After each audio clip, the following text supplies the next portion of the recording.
빌립보서 4장 6절 한 구절 말씀입니다. 다 같이 한 목소리로 함께 읽겠습니다. 시작. 아무것도 염려하지 말고 오직 모든 일에서 기도와 간구로 너희가 요청할 것들을 감사와 더불어 하나님께 알리라. 아멘. 함께 기도하겠습니다. 하나님 아버지 감사합니다. 또 새날 또 새일을 우리들에게 안겨주심을 감사를 드립니다. 이 시간 저희들 또 무엇보다 우리의 영혼이 더욱더 새로워지고 정결하기 위해서 하나님의 말씀을 우리가 또 듣고자 이 자리에 나왔습니다. 우리가 한 해의 시작과 모든 끝이 그리고 주님 오시는 그날까지 우리가 생명의 말씀으로 우리가 그 말씀 붙들고 한 걸음 한 걸음 또 신앙의 경주를 나아갈 수 있게 인도하여 주시옵소서. 예배의 시종일과는 온전히 주님의 손에 맡겨드리옵니다. 오늘도 말씀을 통해서 우리들을 가르쳐 주시고 또한 위로하여 주옵시고 우리에게 또 새 소망을 하나님 허락하여 주시옵소서. 감사드리오며 모든 말씀 살아계신 예수님의 이름으로 기도를 드리옵니다. 아멘. 목이 타서 커피 물 조금만 먹고 시작하겠습니다.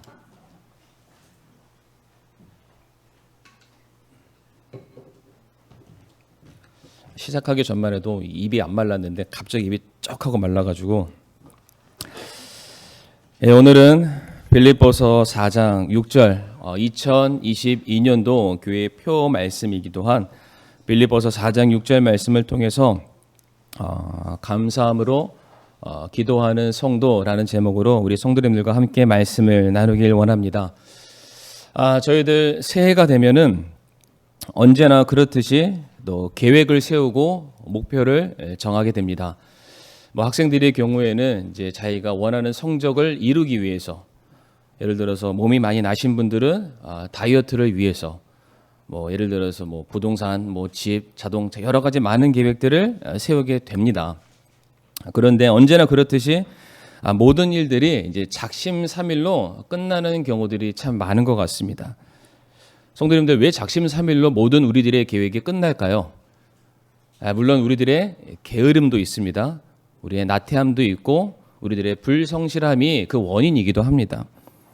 그런데 분명한 또 하나의 이유가 있다면은 우리가 어찌할 수 없는 우리 주변에 우리가 맞닥뜨리게 되는 주변의 상황과 환경들도 있다고 저는 그렇게 생각합니다.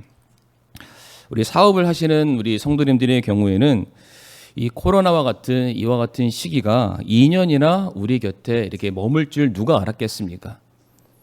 취업을 준비하는 우리 청년들의 경우에는 정말로 열심히 준비하고 있습니다. 밤낮 없이 아르바이트를 하면서까지 준비를 하고 있지만 이렇게 여러 가지로 경기 불황으로 말미암아 그 일자리가 참 쉽지 않다는 거. 이거는 젊은 사람뿐만 아니라 나이가 있지만 또 사회적으로 계속해서 일을 구해야 되는데 그것이 없는 게 현실이기도 합니다. 또 질병의 경우에는 누가 아프고 싶어서 아픈 분들이 계시겠습니까? 갑자기 찾아오는 질병들, 어떤 사건과 사고로 말미암아 내가 마음은 원하는 바가 있지만 그 모든 것들을 이루거나 달성하지 못하는 일들도 또한 우리 주변에 생겨나곤 합니다. 그러다 보니까 내가 바라는 것은 참 많지만 내 뜻대로 되지 않는 이 주변의 현실들을 바라보게 되면서 우리들의 마음속에 무엇이 차곡차곡 쌓아져 가게 되냐면은 염려와 근심이라는 것이 쌓아져 가게 됩니다. 과연 2022년도는 잘 될까? 올해는 힘들지 않을까? 이렇게 한다고 해서 무엇인가 바뀌는 게 있을까? 아마 이 자리에 계신 우리 성도님들 저에게 일일이 말씀하진 않으셨지만은 아마 한 가지 이상의 염려를 가지고 아마 하루하루를 살아가지 않나 생각이 듭니다. 혹시 우리 성도님들 염려의 심각성에 대해서 아시고 계신지요? 염려와 관련되어서 이것을 이제 불안장애라고 우리가 통칭을 하게 되는데 이것으로 말미암아 정신과 치료를 받는 분들이 2019년도 통계로 따졌을 때 약 300만 명이 치료를 받고 있다고 합니다. 이제 이게 2019년도 기준이고요. 해마다 증가하는 폭을 보았더니 한 20만 명에서 30만 명 정도 되는 사람들의 폭이 계속해서 늘어나고 있습니다. 그리고 2020년도의 경우만 하더라도 1년 사이에 기분 장애라는 게 생겼다고 합니다. 그러니까 코로나로 말미암아 우울증을 겪게 되었고 그것을 통칭해서 기분 장애라고 말하는데 그것 때문에 병원에 와서 치료를 받거나 약을 타 드시는 분들이 무려 100만 명 이상이 늘었다고 합니다. 그러니까 기존에도 계속해서 치료받는 분들 한 300여만 명. 그리고 2년 전 통계를 말씀드렸으니까 아마 350만에서 400만이 육박하지 않을까. 그리고 거기에 기분 장애를 갖고 있는 그런 분들. 그러니까 이게 수치를 한번 따져봤더니 대한민국 성인 기준으로 4명 중에 1명은 지금 정신과 치료를 받고 있거나 그거에 준한 약을 드시고 있다라는 그런 통계가 나온다고 합니다. 그리고 그 치료를 위해서 연간 약 4조 원 이상, 그러니까 개인적으로 소비하는 것 말고 나라에서 그와 같은 치료를 받는 분들을 지원하는 차원에서 쓰여지는 돈이 약 4조 원이나 된다고 합니다. 엄청난 수치에 엄청난 비용, 이 모든 것들이 염려와 걱정과 불안함, 우리가 소위 말하는 스트레스 때문에 모든 비용들이 지금 발생하고 있다는 사실입니다. 이게 차라리 눈에 보이는 거라면은, 눈에 보이는 상처라면은, 눈에 보이는 혹이라면은 그것을 덮어주고 띄어내면 그만인데, 이게 눈에 보이지도 않는 것이고, 제가 관련 자료를 보니까 이것은 치료, 완치라는 단어가 없다고 합니다. 개선이나 완화. 그러니까 이 정신과 관련된 이 진료들은 100% 낫는 경우들이 굉장히 희박하다라고 말을 하고 있습니다. 참 이런 부분들 때문에 지금도 여러 가지로 많은 어려움들을 겪고 살아가시는 우리 주변에 많은 사람들, 혹여나 우리 가운데 성도님들도 계시지 않나 생각이 듭니다. 이와 같은 측면에 대해서도 염려는 참 문제입니다. 그런데 오늘 말씀을 보게 되면 염려의 진정한 문제가 무엇이냐면 하나님께서 저와 성도님들을 향해서 염려하지 말라고 말씀을 하셨기 때문입니다. 첫 번째로 우리가 염려로 인해 짓게 되는 죄가 무엇인가에 대해서 우리가 말씀을 통해서 좀 찾아보기를 원하는데, 다시 말씀드리지만 오늘 본문 말씀 여기도 적혀 있습니다만 아무것도 염려하지 말라라고 말씀하셨습니다. 성도님들, 하나님의 명령입니다. 아무것도 뭐 하지 말라고요? 염려하지 말라라고 말씀을 하셨습니다. 그런데 이게 무엇과 똑같냐면은 하나님께서 우리에게 무엇이라 말씀하셨냐? 너는 나 위에 다른 신을 두지 말라라고 명령하셨습니다. 너는 우상을 만들지 말라라고 명령하셨고요. 하나님의 이름을 망령되이 부르지 말라라고 명령하셨고요. 거짓말하지 말아라, 살인하지 말아라, 도둑질하지 말아라, 간음하지 말아라 라고 말씀하신 명령과 같은 맥락과 같은 선상에 있다는 것을 우리 성도님들 기억해 주시기를 바랍니다. 우리는 도덕적인 차원에서는 물론이거니와 하나님의 말씀에 기준하여 우리는 살인하지 않으려고 노력을 하고 있고요. 도둑질하거나 거짓 증언하거나 간음하지 않기 위해서 부단히 애를 쓰고 있습니다. 그리고 혹여나 내가 그와 같은 상황 가운데 서 있게 되었을 때에 윤리적인 차원으로도 그렇게 해서는 안 되지만 내가 구원받은 성도이기 때문에 하나님의 말씀이 기억나서 내가 이렇게 해서는 안 된다. 거짓말하면 안 된다. 시기하지 말자. 내가 싸우지 말자. 다투지 말자. 원망하지 말자. 이런 마음들 다 가지시잖아요. 그런데 오늘 본문에 나와 있는 염려에 대해서만큼은 우리가 굉장히 좀 자유로운 것 같습니다. 분명히 하나님께서 너희 염려하지 마라고 말씀을 하셨는데 그렇게 말씀하셨음에도 불구하고 우리는 여전히 하루하루 염려를 하면서 살아가고 있습니다. 이게 무엇을 말하는 거냐면은 우리가 염려하지 말라는 하나님의 말씀에 지금 불순종하고 있는 것입니다. 분명히 하나님께서 그렇게 하지 마라고 우리들에게 명령을 주셨는데 하나님 그럼에도 불구하고 저는 염려할 거예요 라고 우리가 지금 반항하고 있다는 사실입니다. 예수님께서 염려에 대해서 이렇게 말씀을 하셨습니다. 마태복음 6장 33절과 34절의 말씀 보게 되면 제가 먼저 34절의 말씀을 먼저 읽어보겠습니다. 그러므로 내일을 염려하지 말라. 내일이 자기 것들을 염려할 것이요 한날의 악은 그날의 족하니라 라고 말씀하십니다. 내일을 염려하지 말라. 한날의 악은 그날의 족하다. 염려가 무엇이라고 말씀하고 있습니까? 염려가 악이다라고 말씀하십니다. 우리가 늘상 마음에 품고 있는 염려에 대해서 성경은 우리에게 가르치기를, 주님께서 우리에게 말씀하시기를 염려는 성도들아 악이다라고 말씀하십니다. 그런데 제가 34절 말씀을 먼저 읽었잖아요. 이게 34절이 앞에 있는 33절에 이어서 오는 말씀입니다. 염려하지 말라. 그런데 그 앞에 무엇이 있냐면은 하나님의 왕국과 의라는 것이 성도님들 지금 나오고 있습니다. 하나님의 왕국과 그분의 의를 구하라. 하나님께서 너희들의 몸과 마음과 생각을 다스리게 하라. 그러기 위해서 너희는 염려해서는 안 된다. 염려라는 것은 너희 안에 세워질 하나님의 왕국을 허무는 것이다 라고 말씀하십니다. 저희가 지난 시간에 아간의 범죄에 대해서 설교를 우리가 나눴던 것을 우리 성도님들 아마 기억하실 겁니다. 아간의 범죄가 그렇게 크지 않다라고 말씀을 드렸죠. 그가 전쟁을 해서 얻게 된 모든 노략물들 100%를 그가 가져간 것이 아니었습니다.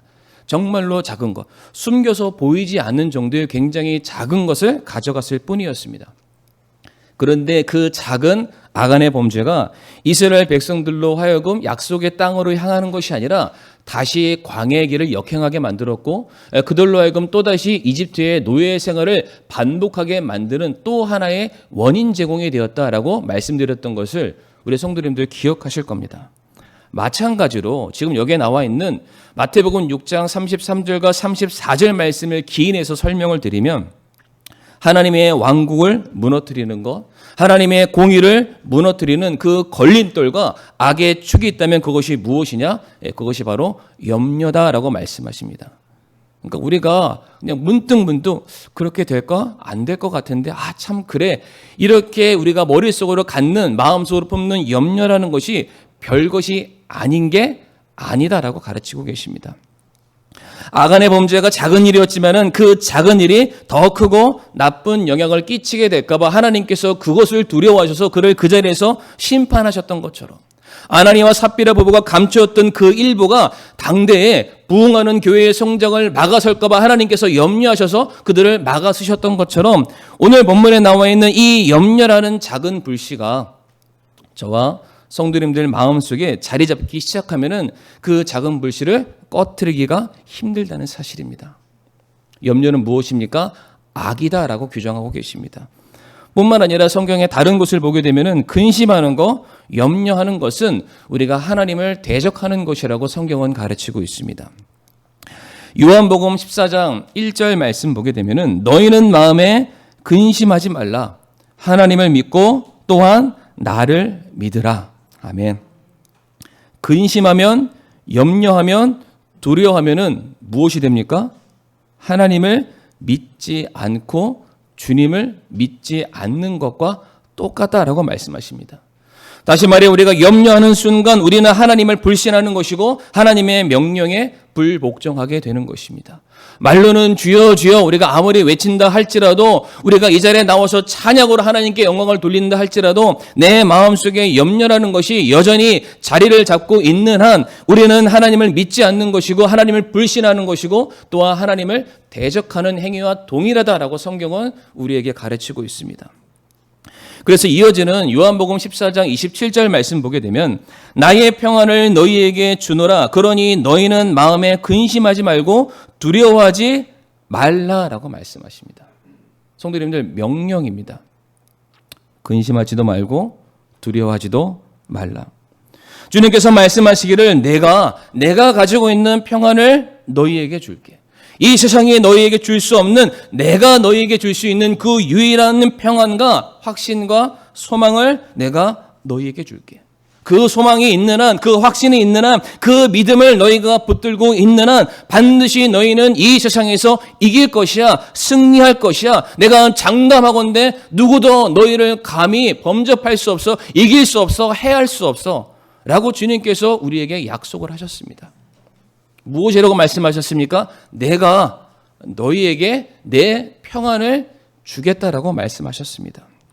그런데 우리들 마음속에 염려가 자리 잡고 있는 한 주님께서 주시는 평안은 더 이상 우리의 것이 될 수 없다는 것입니다.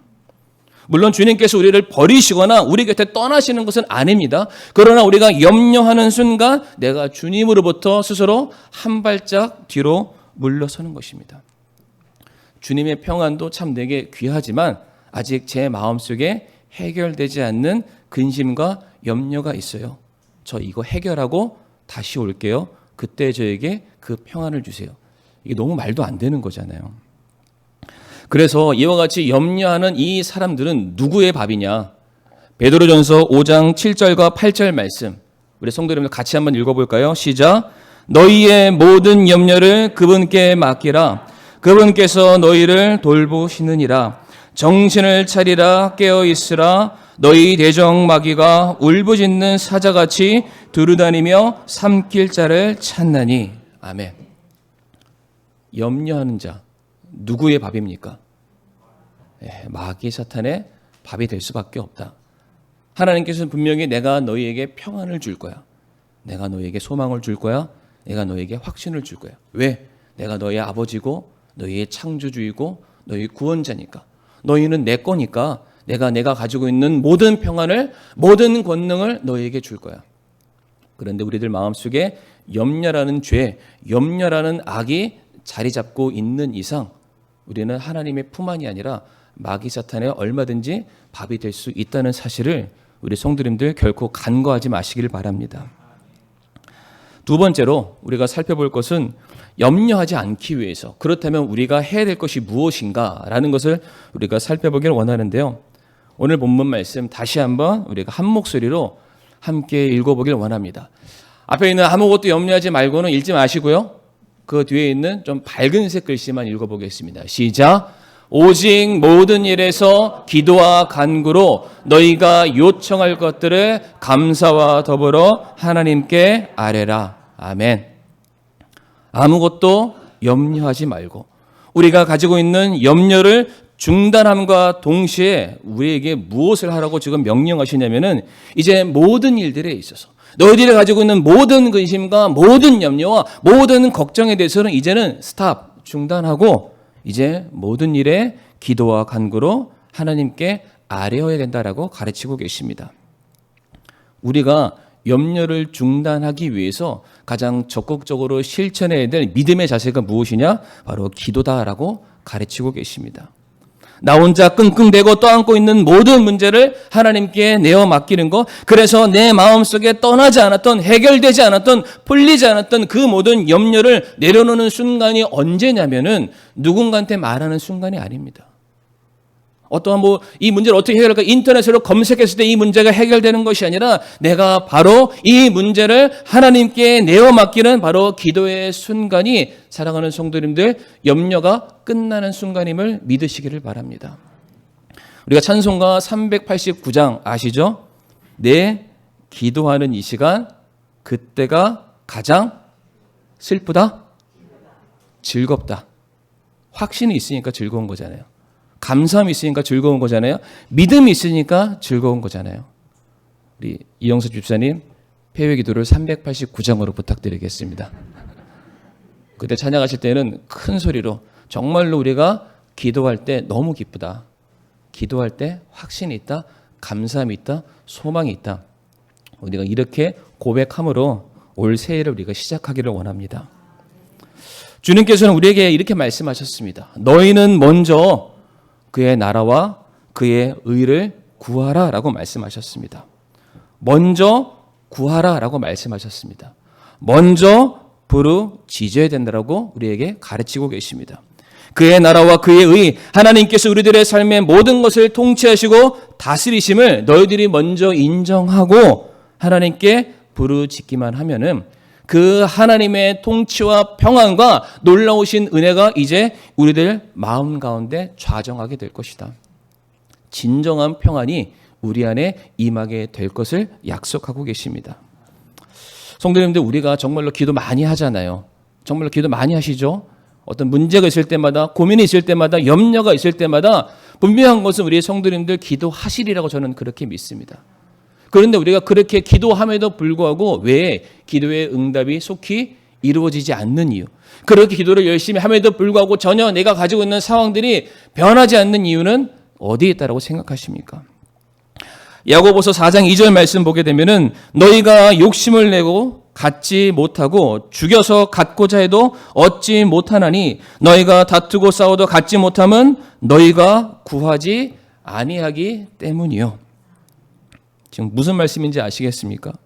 우리가 무엇인가를 얻기 위해서, 내가 가지고 있는 이 문제가 해결되기 위해서 내가 별의별 수고와 노력, 심지어 싸움하고 씨름까지 다 했지만은 그럼에도 불구하고 아무 일도 일어나지 않는 이유는 무엇이냐면은 우리가 하나님께 아직 구하지 않았기 때문이라고 말하고 있습니다. 그러니까 우리가 하나님께 기도하는 것 빼고는 다 노력했는데 하나님께 구하지 않으니까 그 일들이 이루어지지 않는 것이다. 성도님들, 염려라는 것, 고민이라는 것, 걱정이라는 것 자체는 이미 우리가 감당할 수 있는 수준을 넘어갔기 때문에 우리가 염려하고 고민하고 걱정하는 것입니다. 그러니까 이 문제에 대해서 나는 감당 못하는 일이기 때문에 이 일을 감당할 만한 분, 이 일을 나를 대신해서 해결해 줄 수 있는 그 분께 맡기는 것이 우리가 해야 될 가장 정직하고 가장 합리적이고 가장 이성적인 방법임을 우리 성도님들 꼭 기억해 주시기를 바랍니다. 우리가 기도하지 않으니까, 우리가 구하지 않으니까 당연히 하나님께서도 우리에게 약속하신 것을 주지 못하시는 것이고, 우리가 기도하지 않으니까 약속하는 것을 얻지 못하게 되는 것이고, 그 약속을 경험하지 못하게 되니까 자연적으로 더 큰 불안과 더 큰 염려와 더 큰 걱정에 빠지는 이런 악순환이 계속해서 돌아가게 된다는 것입니다. 그럼에도 불구하고 우리가 이와 같은 상황 가운데 잊지 말아야 될 것이 무엇이냐면 로마서 8장 28절의 말씀, 우리 성도님들 꼭 기억해 주시길 바랍니다. 우리가 한 목소리로 같이 읽겠는데요. 로마서 8장 28절 말씀 같이 읽겠습니다. 시작. 우리가 알거니와 하나님을 사랑하는 자들 곧 그분의 목적에 따라 부르심을 받은 자들에게는 모든 것이 합력하여 선을 이루느니라. 아멘.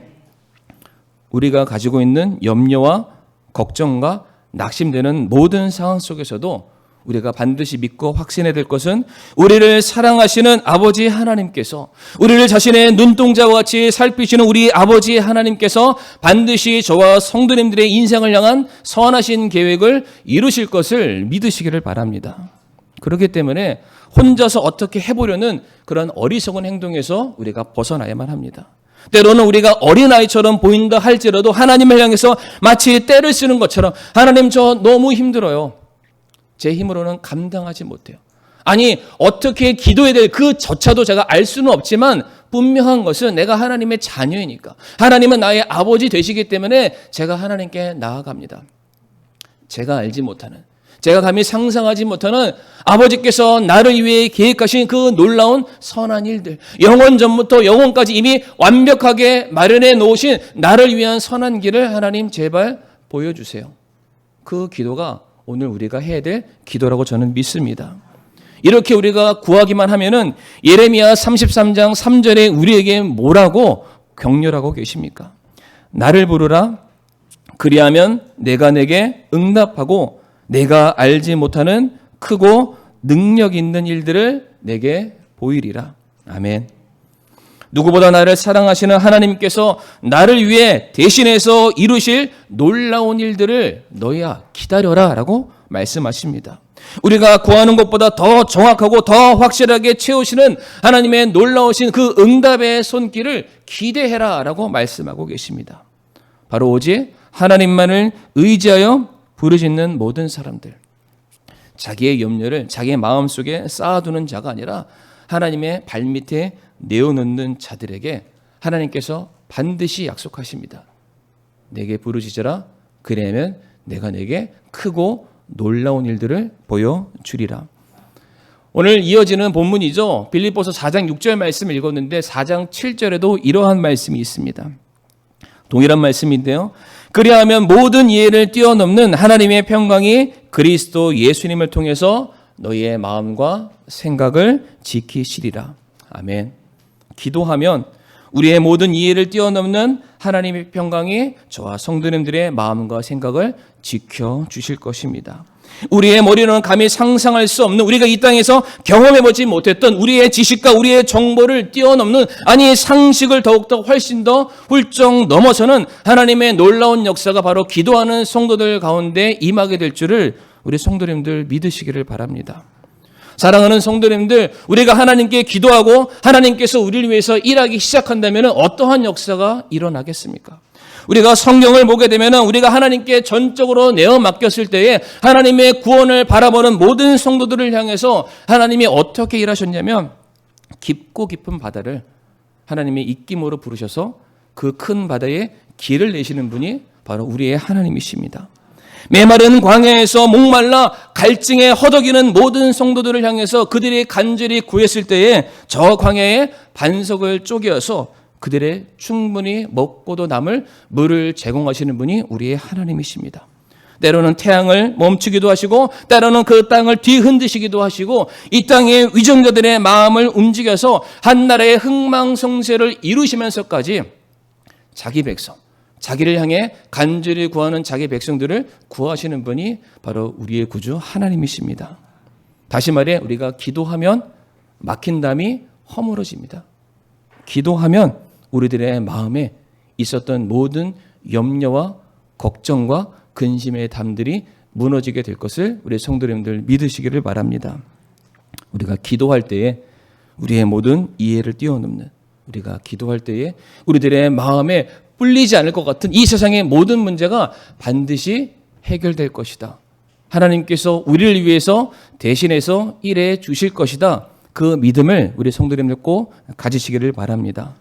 그러하게 마지막으로 이와 같은 성도들, 정말로 모든 염려 가운데 염려는 죄다. 내가 염려하지 말고 염려를 중단하기 위해서 기도하자. 그러면 기도할 때 우리가 어떠한 마음으로 기도를 해야 될까요? 세 번째, 우리가 감사하는 마음을 갖고 우리가 기도를 드려야 될 걸 믿습니다. 우리가 다 같이 에베소서 3장 18절과 19절 말씀 보겠습니다. 에베소서 3장 18절부터 19절 말씀 우리 성도님들 다 같이 한번 읽어보실까요? 시작.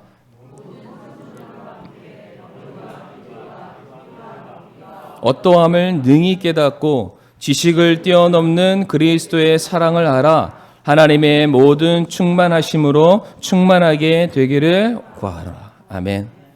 우리가 구할 때에 지식을 뛰어넘는 그리스도의 사랑을 경험할 수 있다고 가르치고 계십니다. 우리가 기도할 때에 우리가 그동안 받아볼 적이 없는 하나님의 충만하심을 우리가 충만하게 경험하는 놀라운 역사가 있게 됨을 말씀하고 계십니다. 또한 우리가 기도할 때에 우리가 알 수 없는 그 너비와 길이와 깊이와 높이를 초월하는 하나님의 놀라운 그 은혜를 경험할 수 있기에 성도들은 그것을 기대하는 마음으로 감사함으로 하나님께 아뢰야 된다라고 가르치고 계십니다. 우리가 그동안 구하지 않았기 때문에 주님께서 우리를 얼마나 사랑하시는지를 몰랐었던 것뿐이고 우리가 그동안 구하지 않았기 때문에 그 충만히 채워주심을 경험하지 못했던 것이고 우리가 그동안 구하지 않았기 때문에 그 사랑의 크기와 깊이를 가늠하지 못했던 것뿐이지 우리가 구했을 때에 이 모든 것들이 기도하는 자들에게 임하게 될 것이다. 그것을 믿고 확신하는 가운데 감사함으로 기도할지어다라고 가르치고 있습니다. 이어지는 20절과 21절 말씀도 우리가 한번 같이 읽어보겠습니다. 20절과 21절 말씀 시작. 이제 우리 안에서 일하는 권능에 따라 우리가 구하거나 생각하는 모든 것 이상으로 심히 넘치도록 능히 행하실 분에게 곧 그분에게 영광이 그리스도 예수님을 통해 교회 안에서 모든 시대에 걸쳐 끝없는 세상까지 있기를 원하노라. 아멘. 우리가 감사할 수 있는 이유가 또한 어디에 있습니까? 20절 말씀 보게 되면은 우리가 구할 때 이제 주님께서 우리 안에서 우리와 함께 일하신다라고 말씀하고 계십니다. 더 이상 우리가 혼자서 염려하거나 혼자서 고민하거나 혼자서 눈물 흘리는 것이 아니다.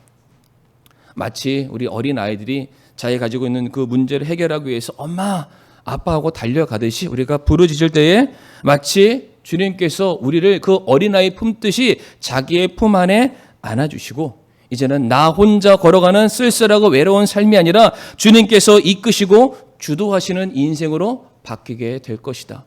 근데 그게 언제까지요?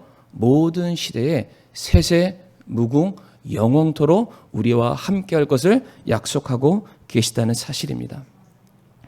그러므로 우리 사랑하는 성도님들 오늘 말씀을 정리하면서 우리는 염려해서는 안 됩니다. 우리는 낙심에 빠져서도 안 됩니다. 우리가 예측하지 못하는 급변하는 이 세상을 바라보면서 또한 우리가 두려워해서도 안 됨을 우리가 믿습니다. 우리와 함께 하시는 주님의 가치가 우리의 기도를 들으시는 주님께서 우리의 사업이 힘들어졌다고, 우리의 건강이 어려워졌다고 그렇게 쉽게 흔들리고 원망받는 그러한 존재와 대상이 되기를 우리 성도님들 원치 않습니다. 정말로 그리스도 안에 있는 성도들에게는 염려란 없다. 아예 그렇게 머릿속에 각인하시고 돌아가는 이 시간이 되기를 간절히 원합니다. 오직 주님 안에 있는 성도들에게 주님께서 거하시는 성도의 삶에는 은혜만이 존재할 것이고 하나님의 영광이 언제나 함께할 것이며 소망이 넘치게 될 것을 우리 성도님들 믿으시기를 바랍니다. 로마서 5장 1절과 2절 말씀을 읽고 오늘 말씀을 마치도록 하겠습니다. 로마서 5장 1절과 2절 말씀. 그러므로 우리가 믿음으로 의롭게 되어 우리 주 예수 그리스도를 통해 하나님과의 의의 화평을 누리는도다. 또 우리가 그분을 통해 지금 우리가 서 있는 이 은혜 안에 믿음으로 들어감을 얻었으며 하나님의 영광의 소망을 기뻐하느니라. 아멘. 이 시간 우리 성도님들과 함께 우리가 기도하고 싶은 게 있는데 우리가 2022년도를 우리가 새롭게 출발하는 이 시간 우리가 세 가지를 놓고서 함께 우리가 기도하기를 원합니다. 첫 번째, 우리가 무엇을 위해서 기도해야 되냐면은 그러니까 우리의 믿음을 하나님께 맡겨드립니다라는 그런 기도를 우리가 함께 하길 원합니다. 우리의 믿음이라는 것이 무엇을 말하냐면은 내 가족과 관련된 문제가 될 수 있습니다. 내가 지금 현재 겪고 있는 경제적인 어려움이 될 수도 있고요. 뜻하지 않는 질병과 건강 문제가 될 수도 있습니다. 이 모든 것들이 원인이 되어서 예전만 못하게 내가 주님께 나아가기를 꺼려하는 그런 믿음의 실현의 어떤 그런 과정들이 내가 서 있다면 2022년도 새롭게 시작하는 이 시간 제가 모든 것을 하나님께 맡겨드립니다. 우리의 생각을 뛰어넘는 놀라운 능력의 손길이 저와 함께하기를 이 시간 구하오니 선하게 역사하여 주시옵소서. 두 번째, 우리의 가정을 하나님께 맡겨드리기를 원합니다. 아무리 권면해도 복음 듣기를 거부하고 예배 참석을 거부하는 내 부모님과 내 남편과 내 아내와 자식들, 교회 가자고 말만 꺼내도 다투고 충돌 일어나고 서로 얼굴 붉히는 그런 모든 사회들, 하나님 제가 그러한 가족들, 내 사랑하는 내 남편, 내 아내들 내가 다 맡기기를 원합니다. 그들의 마음을 어루만져 주시고 그들이 다시금 주님의 품으로 돌아올 수 있는 은혜가 있게 도와주세요. 우리가 이것을 위해서도 기도하기를 원하고요. 마지막 세 번째, 2022년도 우리들의 모든 계획을 우리가 하나님께 맡겨드리기를 원합니다. 사람이 자기의 길을 계획할지라도 그 걸음을 인도하시는 분은 우리 주 하나님이십니다. 캄캄한 우리들의 인생길 밝히 비춰주시라고 우리가 나아가는 그 인생길에 우리와 동행하셔서 우리 귀에 이 길로 가라, 저 길로 가라, 정로로 인도해 달라고 내 모든 삶을 맡겨드립니다. 바로 이와 같은 기도를 이 시간 우리가 함으로써 우리가 2022년도 새해를 시작하기를 원합니다. 이 시간 우리 성도님들 머리 숙여 함께 이 짧은 세 가지 기도 제목, 우리가 기도하는 시간을 잠시 갖도록 하겠습니다.